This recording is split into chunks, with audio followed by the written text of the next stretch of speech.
بسم اللہ الرحمن الرحیم۔ حضرت سیدنا مالک بن انس رضی اللہ تعالی عنہ بیان کرتے ہیں کہ رسول اکرم صلی اللہ علیہ وسلم کو ساری مخلوق کی عمریں دکھائی گئی تو آپ صلی اللہ علیہ وسلم نے اپنی امت کی عمر سب سے چھوٹی پائے تو غمگین ہوئے کہ میری امتی اپنی کم عمری کی وجہ سے پہلے کی امتوں کی جتنے نیک اعمال نہیں کر سکیں گے۔ چنانچہ اللہ پاک نے نبی کریم صلی اللہ علیہ وسلم کو شب قدر عطا فرمائی جو دیگر امتوں کی 1000 مہینوں سے بہتر ہے۔ رسول اکرم صلی اللہ علیہ وسلم نے ارشاد فرمایا، جو شخص شب قدر میں ایمان اور اخلاص کے ساتھ عبادت کرے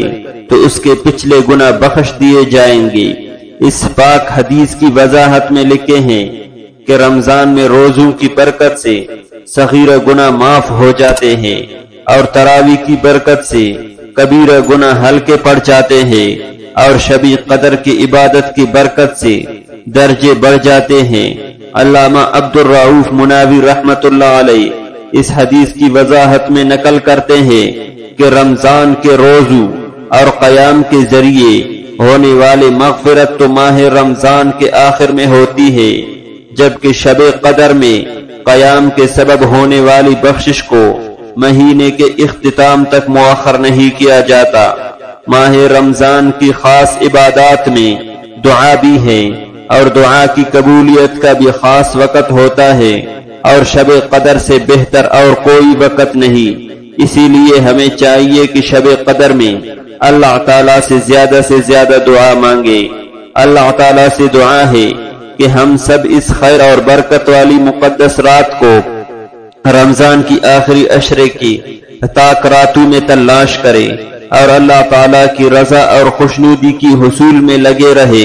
اور ایک لمحہ کے لیے بھی غافل نہ ہو اور حسب توفیق ذکر و تلاوت، توبہ استغفار، درود اور نوافل، تسبیحات اور تہجد میں مصروف رہے۔ اللہ تعالیٰ سے خیر اور سلامتی، فضل اور کرم اور بخشش اور مغفرت کی دعائیں مانگے۔ اس مبارک رات کے انوار اور برکاتوں سے پورا فائدہ اٹھائے اور رب العزت کے احسانات اور انعام اور اکرام کا شکر ادا کرے۔ لیلۃ القدر مسلمانوں کی درمیان پوری سال کے سب سے زیادہ فضیلت اور اہمیت کی حامل شب ہے۔ قرآن اور احادیث کی روشنی میں یہ شب 1000 مہینوں سے افضل اور بہتر ہے۔ جس شب کے بارے میں اللہ تعالی ملائکہ سے کہہ رہا ہے کہ جاؤ اور اعلان کرو کہ کیا کوئی حاجت مند شخص مشکلات میں گرفتار، گناہوں میں آلودہ بندہ ہے جسے اس شب کے طفیل بخش دیا جائے۔ شب قدر وہ رات ہے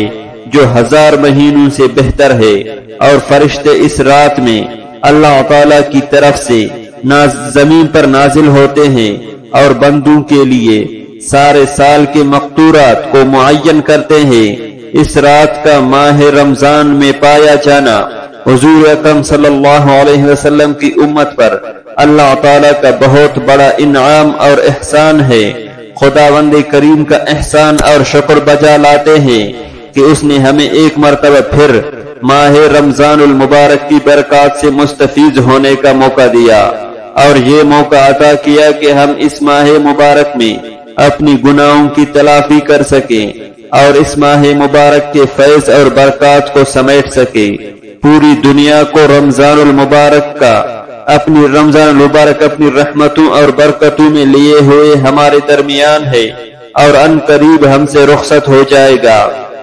اسی لیے مسلمانوں کو چاہیے کہ وہ رمضان المبارک کے پورے مہینے میں راتوں کو عبادت کی کوشش کرے۔ اگر پوری رات مشکل ہو تو کچھ وقت آرام کرے، ورنہ عشاء کی نماز جماعت سے پڑھ کر تراویح پڑھے اور اس کے بعد 2 یا 4 رکعت پڑھ کر سو جائے، یا سحری میں بیدار ہو کر 2 یا 4 رکعت تہجد پڑھ لے اور صبح فجر کی نماز جماعت سے پڑھ لے تو اسے انشاءاللہ تعالی شب قدر مل جائے گا۔ باقی شب قدر کی اعمال تو اس بارے میں حضرت عائشہ رضی اللہ تعالی عنہ نے حضور اکرم صلی اللہ علیہ وسلم سے پوچھا کہ یا رسول اللہ صلی اللہ علیہ وسلم، اگر مجھے شب قدر کا پتہ چل جائے تو کیا دعا مانگوں؟ تو حضور اکرم صلی اللہ علیہ وسلم نے فرمایا اللہم انک عفو تحب العفو فاعف عنی، اے اللہ تو بے شک معاف کرنے والا ہے اور پسند کرتا ہے معاف کرنے کو، بس مجھے معاف کر دے، آمین۔